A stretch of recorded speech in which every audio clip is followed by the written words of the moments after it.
All right, Brenda, thanks so much for that. Now, at the same time, opposition leaders have accused the government of sending thugs to interfere with anti-government protests currently led by the youth.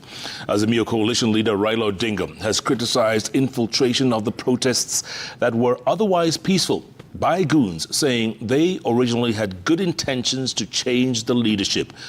Odie Francis has the details. After 3 weeks of protest against the financial bill, and which later turned into pressure to demand the president's resignation, opposition leaders have come out to claim that the theft and damage witnessed in Tuesday's protest this week was planned by the government.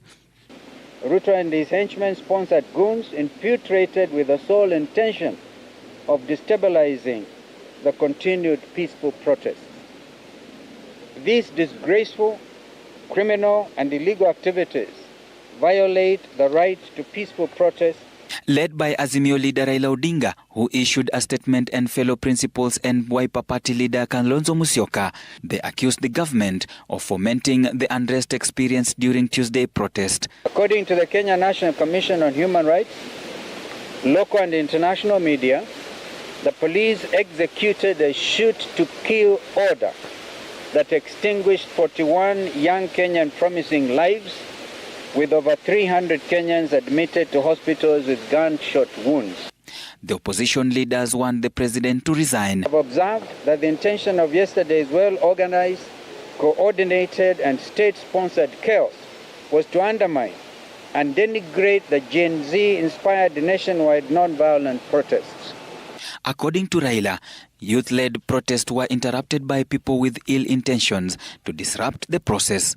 The executive plus the legislature should give way so that we can be able to get a new start. We need radical reforms in the country, but we are certain that we cannot be able to live any longer with William in power.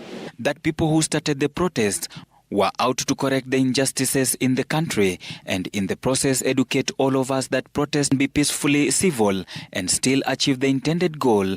For thugs to hijack the protest and turn them into mayhem against innocent Kenyans amounts to double betrayal of the youth. The bad manners have to be stopped.